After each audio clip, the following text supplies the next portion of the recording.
Hey, it's Dr. Charles, aka CoachMD, coming to you live, Facebook Live, on this magical Monday broadcast. I try to do these broadcasts every Monday at high noon because I want to get the week off started right. Get it started so we can get in the right frame of mind, get me in the right frame of mind to undertake a week, and an exciting week, a magical week, and to look for those magical things in our daily life to keep us going. And before I get started on what I'd like to talk to you today about, I'd like to just take care of some housekeeping issues. And mainly it's about Facebook and what I do on Facebook. Now, I love to connect with people, and I thought, I've been on Facebook now on CoachMD. I think it's been since 2011, so about 7 years now.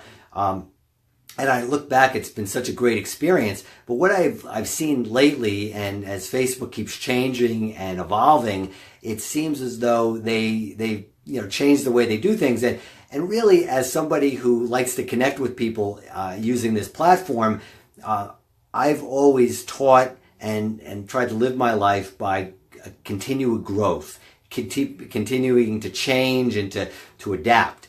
And one of the things is that you really can't rely on somebody else in your life sometimes you have to adapt to somebody else, but you can't be dictated to by somebody else. And when you're utilizing a platform like I am with Facebook, you have to adapt and you have to change, but understand that you are under a larger body that you're obligated to, or really, I don't like, control is a little bit too big of a word, but in some sense controlled by. So what I'm saying is that I am going to continue doing my Facebook Live, I'm going to continue doing my CoachMD, but I'm going to urge you to connect with me on different ways, because I may, in the coming months, be changing a little bit of how I do connect with people. So I have a free ebook called Fake News by Your Brain. And to get that, to download that, you will submit your email. And I think that's the best way for me to continue to connect with you, because at some point I'm going to probably rely only on my email to maybe even do these videos as a kind of a vlog, a video blog. I haven't really decided what I'm going to do yet, but just to kind of make you aware that there may be some changes coming with CoachMD because of how Facebook has changed their platform. But one of the other things that Facebook has done is they are showing feeds on your news feed, any posts that you are engaging on. So if you like what I have to say, if you feel it's valuable, when you share it, when you comment, mainly sharing and commenting. Liking will also help us continue to be connected, but sharing and commenting, like sharing this Facebook Live, or sharing some of the posts that I might, some of my posts will really help us continue to be connected. Otherwise, I looked at my Facebook page, I have about the same growth that I had about 5 years ago. And anything you're doing in life, when you go through this week, when you take the steps to improve your life, if your growth is stagnated, it's time to make a change, to adapt. Now, I'm not making any changes like taking my CoachMD off of Facebook now, but I just want to make you aware that I'm going to have to adapt, because there's some changes that are happening. But certainly you can help keep my CoachMD on Facebook by commenting and sharing my posts and my Facebook Lives and all of that. Anyway, so what I'd like to talk to you today about is robots and the human condition. And I was looking at some news articles last week about how robots are really, it's an industry that is really booming. And this is not a piece of investment advice, but just to keep on alert that the robots and the advancement of humanoid robots is really booming. And of course, the humans that we are and the human conditions that we have, the biggest part of that industry are in the sex robot industry, of course, right? So these companies are producing very lifelike robots that are supposed to be interactive to the point that they could be actual partners. Now, how does that fit in with our lives? How does that enhance our lives? Does it enhance our lives? Comment on that. What do you think about that? What do you think about robots, human robots who are able to interact with you? How will that enhance your life? Will that make it worse? Would you get one? Okay. But there's where you have the human condition. What makes us human? How could these robots really be human? And is it enough for them to be human for us to be able to interact and to help use them to help us grow? Can that happen? Well, my feeling is that, what makes us human is much different than what is planted firmly on this ground in the real world, in the world of our five senses, in our tangible, practical world. Yes, that is important for us to function, but what makes us truly human is that, as the French say, that je ne sais quoi, that's something that we can't define, that extra character, that our soul really, what makes up our soul.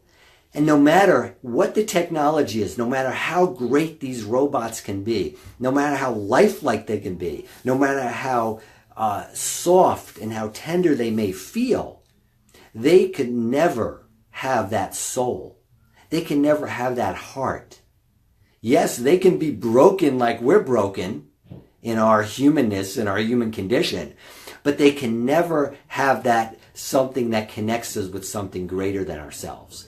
They can have the technology, they can have the algorithms that can react to maybe certain sounds that are coming out of our mouths, or certain respond to certain touches. They'll have that algorithm, but they don't have the thoughts. They don't have the feelings.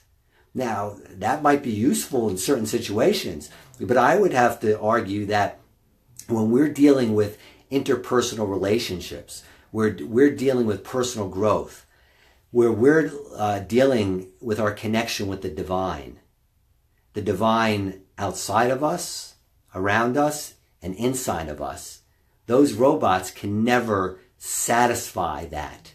Those robots can never have that. Those robots cannot be part of the human condition.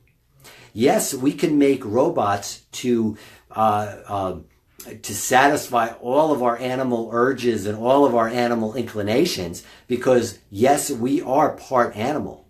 We are part primitive. In fact, for most of us, that's most of our life. And for all of us, that's a part of our life, because our reactions and our senses, a lot of those are deeply embedded in what I've called that automatic brain, that primitive part of us, that animalistic part of us. And those robots can be developed very accurately to have all of those reactions, to fight or flee. It will have all of those. And those robots will have all of those characteristics of that part of the human condition. But the part of the human condition which they can never have is that heart or that soul. And as you go through your week, don't go through it like you're a robot. Go through it like you're truly all human, holistically human. That's understanding and knowing that you have an animal nature, but also knowing that you have a divine nature that connects with something larger and greater than yourself. And that divine connection is what makes you truly human. Otherwise, you'd be a robot. Otherwise, you'd be one of these robots that they're making and starting to mass produce. And it's a little freaky, I have to say, and a little scary. And certainly some of you may say, my partner's such a pain in the neck anyway. It would be just better to have a robot and don't answer, just do what I have to say. Well, that may sound good to some of you, but I can guarantee you it grows old very quickly. And so understanding that we are more than just robots, and we can mass produce, and the technology can be so great, and it can be so accurate and so algorithmic that it can respond very precisely to little nuances in certain behaviors and sounds, but it will never, ever, and it can never, ever replace the human soul or the heart, whether it has a beating heart or not. Because we all know that to have a heart is more than just that organ, that physical organ that beats 60 to 100 times a minute. It's much greater than that. And so why is CoachMD, why I'm a doctor, why do I care about these things? And I've told you because I'm very concerned about treating my profession as in a holistic manner. And that means not just thinking about integrative medicine or alternative medicine. Holistic to me is understanding that we are a holistic organism, mind, body, and spirit. And the robots coming out, cranking out, they may be very good at the body part, but guess what? They're lacking in the mind and they're lacking in the spirit. And to be truly a holistic, full human being, well-rounded human being, it's essential to have all those components intact. So as you go forward through your week, look for opportunities to embrace your wholeness, to embrace your humanity, to embrace the totality of the human condition. And I call this a Magical Monday broadcast because often I talk about those magical coincidences, those daily occurrences that statistical analysis cannot predict. But they happen anyway. So no matter what algorithm you're running on, what robot you might have as a partner, you will never be able to reproduce or predict what might happen. So when you take your steps this week in this journey, embrace that. Embrace that you're not perfect and you're probably not as smart, in quotes, as a robot, because those robots are going to be computer-like smart and very quick, but they're never going to be able to embrace the heart and the soul of what it is to be human. And never can they ever connect with the divine. So keep that in mind as you take the steps this week. And also keep in mind what I talked about earlier in the broadcast. And I'm not abandoning Facebook. I love my CoachMD page because I love to connect. But it's going to be very important for you to stay in touch with me, for me to stay in touch with you, is if you, I'll need your email by you downloading my free ebook, and no strings attached, just that it'll give us a way to continue to stay in touch. But another way that Facebook is allowing messages like mine to be seen is if people are interested in it. And if you're not interested in it, they're not going to show it. And the only way that their algorithm, their robot knows that, see, again, you may feel something when you read a post that I have, and you may feel something when you hear me talk, and vice versa. When you give me your feedback and I read your comments, I feel that way too. But the only way that robot algorithm that Facebook goes by will know that is if you comment or you share. Liking will help somewhat too, and that always helps. A heart, or if you're angry about what I said, one of those mean faces, whatever, or whatever, just to kind of let that know that CoachMD to you is relevant. It does have some value, and that you want to keep connected with me as I do with you. So anyway, until next time, I'm Dr. Charles, aka CoachMD. Thanks as always for tuning in and taking that time. And I wish you a magical week. I wish you many blessings and much success in the week and the weeks to come. Next week I will not be broadcasting, not for any other reason, but I have some family obligations. So until next time, again, I'm Dr. Charles, aka CoachMD, signing off. God bless you. I love you.